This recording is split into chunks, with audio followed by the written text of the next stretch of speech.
Hello friends. While the geopolitical situation continues to remain fragile and the markets remain edgy, allow me a few minutes to take you through the key events for the month of May. We started the month with a warlike situation as India carefully crafted response to Pakistan, which ended in 4 days. Headline CPI: inflation fell to 3.16 for the month of April. Q4 GDP printed at 7.4%, making the year growth at 6.5% as targeted for FY 24-25. IMD expects better than normal monsoon and a record wheat production, and a timely monsoon augurs well for the rural economy and inflation. RBI announced a dividend of 2.69 trillion rupees to the Government of India, which was higher than budgeted and around expectations of the market. The US bond yield cooled marginally to about 4.4 from a peak of 460 during the month. The rating agency Moody's downgraded the US credit rating from the top level of AAA negative to AA1 stable.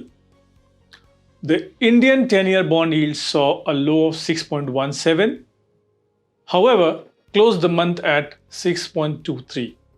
Core liquidity surplus in the system grew to about 6 lakh crore post RBI dividend. Brent continued to remain under pressure and trading in the range of $60-65 a barrel.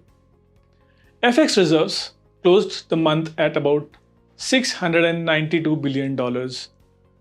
Friends, as we discussed over the last update, the RBI post change of stance will continue to build core liquidity surplus, and the same shall drive rates. The yield curve has become steeper month on month, and as the liquidity improves, the curve shall steepen further. We have MPC scheduled over the coming week, and we expect the RBI to maintain the GDP growth forecast at 6.5%, while the inflation may be pegged slightly lower to 380 from 4%.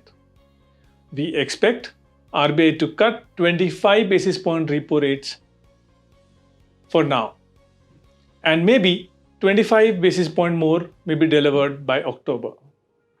There is an outside chance that RBI may widen the corridor between SDF and the repo from 25 basis point to 50 basis point. If they widen the corridor, the 25 basis point rate cut, effectively RBI can manage a 50 basis point transmission as well. We continue to recommend actively managed duration funds for investors who can take volatility. However, for investors with 2 years and above investment horizon, may choose hybrid funds which invests in debt and arbitrage funds. Thank you. Mutual fund investments are subject to market risks. Read all scheme-related documents carefully.